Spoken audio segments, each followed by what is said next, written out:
Welcome to the WanderLearn show. I'm your host, Francis Tapon. This is a special episode because I'm filming here in Estonia. I've got Eric Gilbertson, who's all the way out in Seattle, but I got a special guest right next to me, Krisli Melesk. Did I pronounce it right? It's hard. Eric has been on the podcast before, and we talked about going up Everest without oxygen and his adventures up K2 without oxygen. And the reason Chris is here with Eric is that I met Chris here in Estonia, and it just so happens that we know Eric, and they were on the same mountain on K2 together. What a coincidence is that? So, Eric, welcome back. Yeah, thanks. Good to talk to you. So tell us first how you and Chris met on K2. Oh yeah, we were both on K2 together. One of my partners, Marie Sam, already knew Chris from Estonia. So she introduced us. Chris was in K2 base camp. I think you'd already come down from the summit, maybe, and we were on our way up.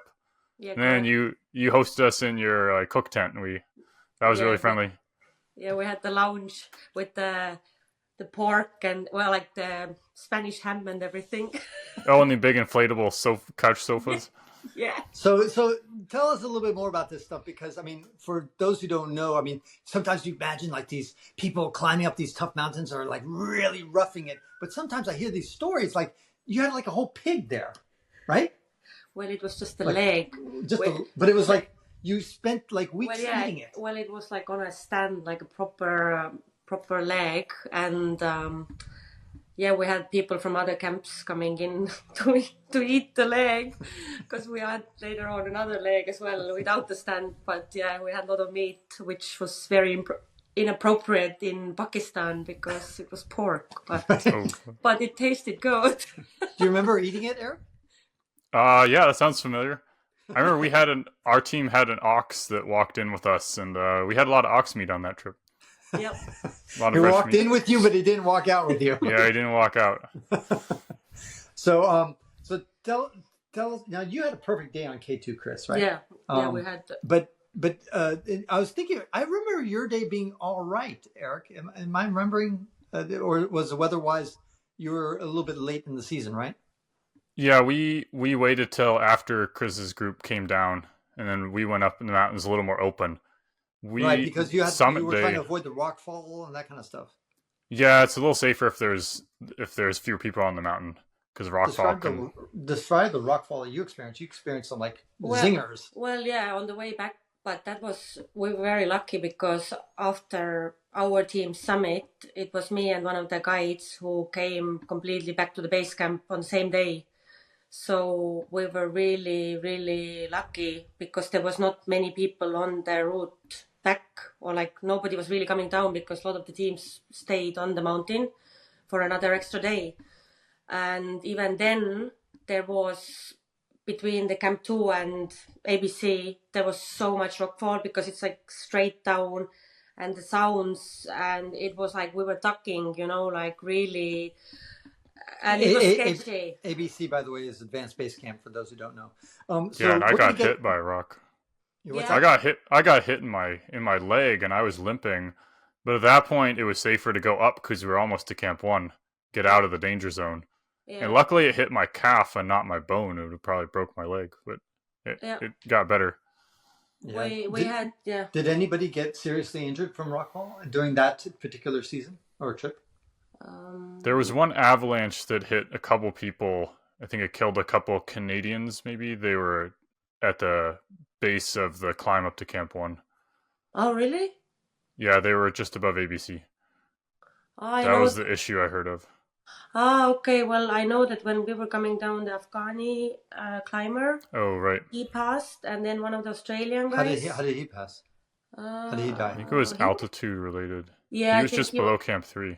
Yeah, he was very young as well. Like he was in his 30s. So... He was a porter? No, a climber. No. Yeah, he was 33 years old, and he just had altitude sickness? In his 30s. And cerebral edema or something? I'm not sure exactly. Okay. I think it was related to that. Probably. There were other issues up higher with, one guy in our group, he was trying with no O2, and he kind of lost consciousness around 8,300 meters. And a Sherpa gave him his oxygen to go down. And I caught up with... I caught up with him and in the bottleneck, and he slipped on the rope, and the rope caught him. Oh wow! Wow! And then these two Italians came down with. Mm-hmm. Two Italians came down, and one was snowblind, and we all met up in the bottleneck, and I was helping them down. That wasn't good. Everyone got down safely. Wow, that's pretty special to get snow blinded on K2. And the bottleneck, for those who don't know, is the toughest part. It's the crux of the hike. It's obviously a bottleneck, and it's very high up, and it's got a mean serac looking over your head, which is a big block of ice that could fall at any moment and ruin your day. We're going to get into more of the update on what you've been up to, Eric. But before I want to do that, I want to just talk about some of the unexpected things that you were surprised on K2, and maybe you were surprised on K2 that you just didn't expect. You know, that people, as much as you probably read and researched, what was it about it that kind of surprised you? We'll start with you, Eric. Well, first of all, the rockfall, I didn't anticipate that, and that almost turned into a major issue. And then also the amount of trash on the mountain was very surprising. I guess there are a very limited number of campsites, very small area where a lot of people are crammed together. But then there are a lot of tents that were just left there. Like Camp 2, we put our tent on a pile of 10 other tents. Yeah. I think it's a little bit windy there, and if a tent gets ripped, they'll just leave it.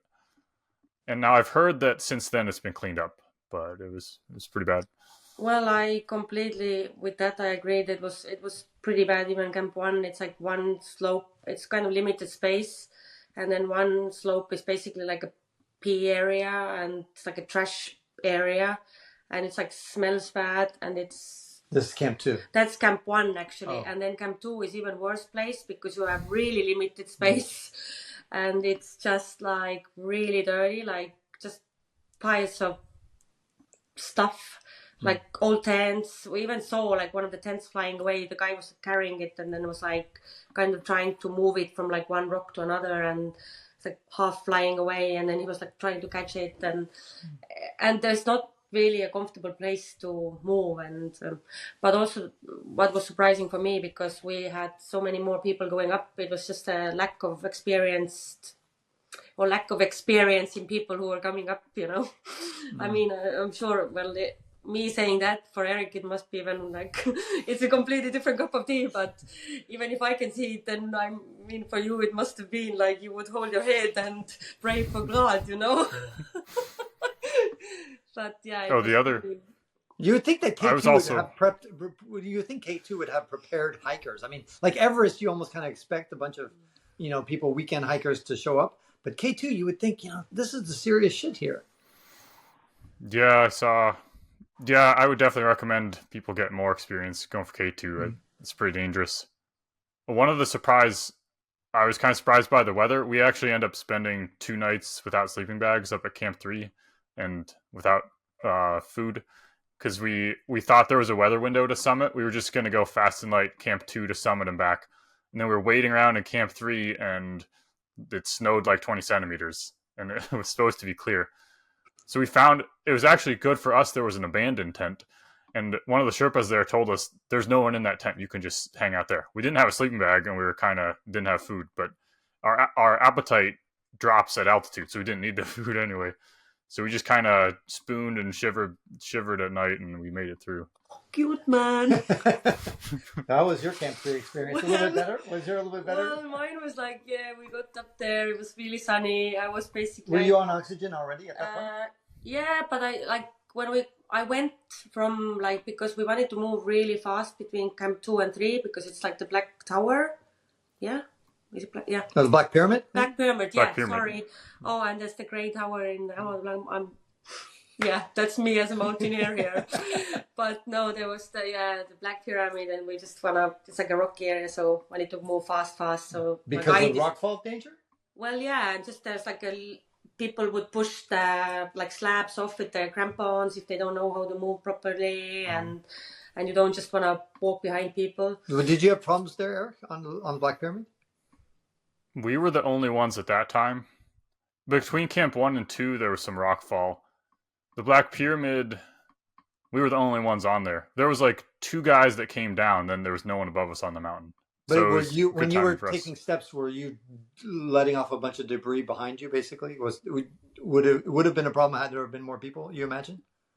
There are probably places I could imagine, a lot of different places. Yeah, it wasn't like everywhere, but certain points. I remember when we went up, we actually took our crampons off because it was easier to go just without just with the boots. I remember we just made the decision without, I was pretty much hiking with one of my guides.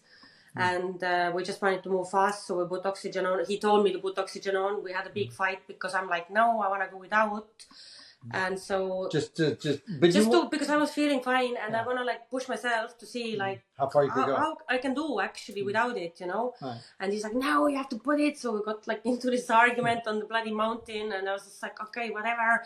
Anyways, got up to Camp 3 finally, all happy and stuff, and then it was beautiful day, sun was out. I was with a polo and trousers, that's how I camp I hike basically really light because I hate being too warm, and I run really warm. So yeah, I was chilling, having probably a little ciggy as well, like a celebratory or something. It's terrible. I'm horrible. So Eric, if you had to do K2 all over again, or anybody's listening to this, what would you advise? What would you have done differently? Now, you went without oxygen, so that's a different challenge, obviously. And then also, Chris, you'll ask, what would you have done differently? But I'll start with Eric. I still think our strategy was a good one to minimize time on the mountain. So just go to Camp 2 on the first day and then summon and back from there. I still think that's a good strategy because we can... You were acclimatized, though. Hold on. You were acclimatized on another mountain before. Oh, I climbed Broad Peak before. All right. So you want to minimize your time at altitude, minimize your time in the danger zone. And we just got unlucky with the weather. We were radioing down to base camp, and they said, oh, the summit's in the sun. Yeah, but there was this narrow band of clouds that was dumping 20 centimeters of snow on us. Sorry. So in hindsight, also, I think it's good to minimize time above 8,000 meters without oxygen. Because on K2, I was just in the death zone for 8 hours or 10 hours or something. Versus on Everest, I was up there for 40 hours in the death zone, and I got altitude issues. So going fast, I would still try to do that again on K2. Right. What about you? What would you have done differently? Well, we were really fortunate, both ways. The first acclimatization, the weather only sucked. On the way down, it got really snowy and stuff, and it was still supposed to be good.